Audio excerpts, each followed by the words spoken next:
Now is the time, Community Week of Prayer, November 3 through 9, 2012, 7 p.m. nightly.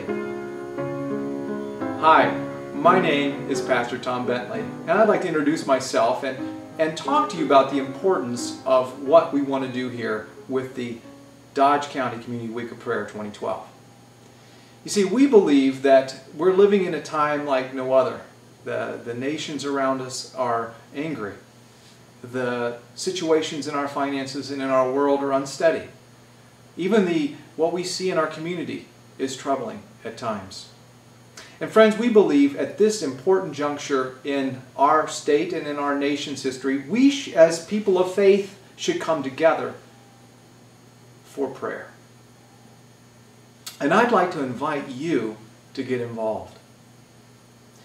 You know, the host site for this event is going to be the Dodge Center Seventh-day Adventist Church. It'll be in the Fellowship Hall. It'll be at 7 p.m. each night of the week of prayer. And each night we have something special planned as a theme for that night's prayer. Let me show you the topics that we have in mind for us to pray as a community about. And I know that when you see this list of topics, you're going to agree with me that they are important and that we should come together and pray for them as Christian brothers and sisters. The first night, November 3rd, is going to be a prayer for the family. One of the most important things that we have from creation is God put together family. Our family and your family are very important. Families today are broken up. Families today are under stress like never before. And we want to come together to pray for your family and for our family and the families in this community. We want to pray for the family unit itself that God has designed. November 4, we want to pray for our community and our schools and the youth that go to those schools. You know, friends, each and every one of us are interconnected in this community in Dodge County. We have people who are residents. We have people who are renters. We have businesses. We have schools. We have civic organizations. We have all these things acting interconnectedly. We have churches. And friends, we need to come together and pray for our community. We need to pray for our schools, and we need to pray for those children that go to those schools. So many of them are stressed by the activities that they're doing, by the media that they're seeing, and just the very fact that they have this constant media input to them all the time. The rise in suicides in this area is causing civic leaders to come together and ask why. We want to come together as a community of faith to pray for our community, for our schools and our youth. I hope that you'll be there with us. November 5, we're going to pray for our state, for our local community, and for our nation. Friends, we're on the cusp of an election season that's going to determine so many things in Minnesota. We are going to be electing a congressman, a senator. We're going a state senator, also a federal senator and congressman. We're going to be electing a new president, or perhaps keep the same president.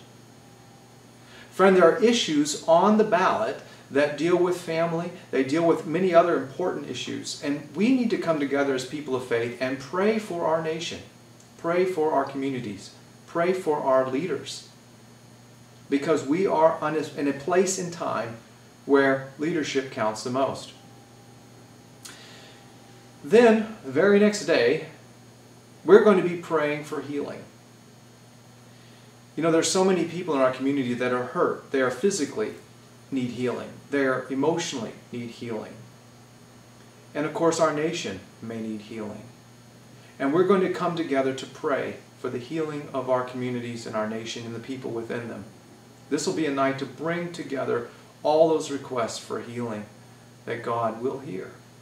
November 7th, we're going to have a night of prayer for forgiveness. You know, many people do not understand the gospel of Jesus Christ because they cannot understand forgiveness. Even those who are Christians harbor bitterness in their hearts that prevent them from understanding truly the grace that they have received by Jesus Christ. That night, we are going to come together and pray for forgiveness. And we're going to learn a lesson about how we can learn to truly forgive as we've been forgiven. November 8th, we're going to look at living faith. Let me share with you, friends, that people who are living at the cusp of eternity, if you will, living in a time when the nations are angry, when economies are uncertain, when the money itself is being printed at such a rate that it's unsustainable, like a giant weight upon us, and everyone's waiting for this big crash. Friends, let me share with you, as the boat is rocking in your life, where do you need to see? You need to see Jesus. You need to have living faith.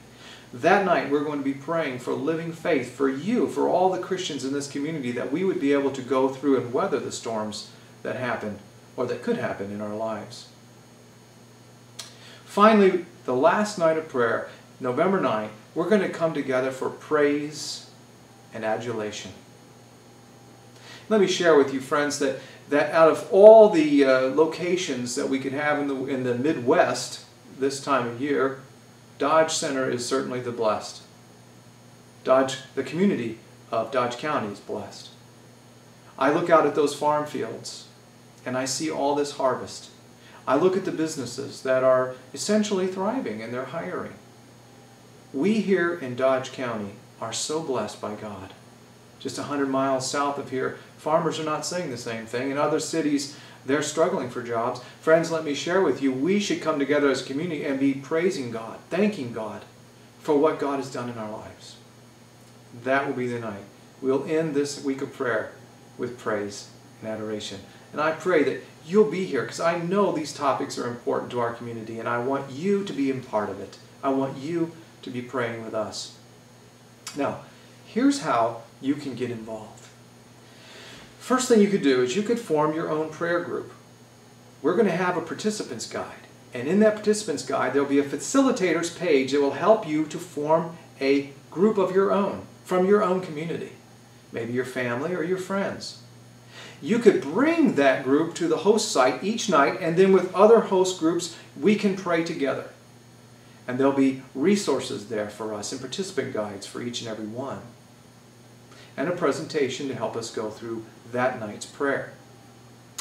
Also, we want to make this open for anyone, even if you can't make it to the host site. We'd like for you to make it, but if you cannot, well listen, we want you to participate anyway. All you have to do is download the participants guide and follow along each night. You'll find that there'll be just the right amount of material for you to run your own group. You know, let me share with you the resources that we have in mind for you to help you with this Community Week of Prayer. All right, first is the Participants Guide. It's formulated for you, for facilitators, and then each and every night there is a study that goes along with that night's theme. You use the Participants Guide along with a YouTube video that will be live that will help you present this to your group, and it'll make it so it's easier for you, or you could do it yourself.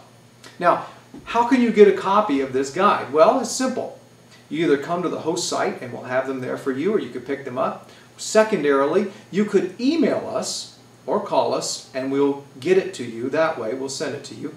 Or you could go to the host's website and download it for free. It's all for free. Nothing will be charged you. Okay, here's the information you'll need. The host's website is www.dcsda.org.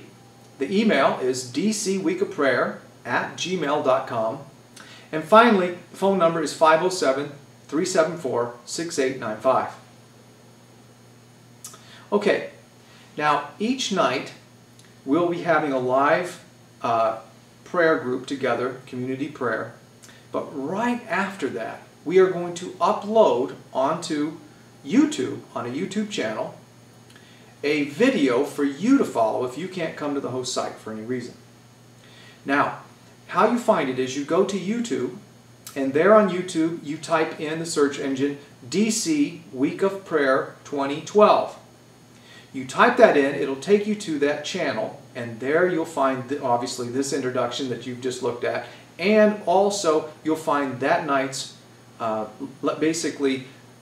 presentation that you can share with your group that will help you as you go through your week of prayer. So it's an invaluable resource for you, and there's where it is. Well, friends, thank you so much for watching this introduction to our Community Week of Prayer 2012. I am praying that you will see this as important as I do, as a Christian coming together who loves Jesus Christ and who want to pray for our community, for our state, for our nation. Because friends, now is the time.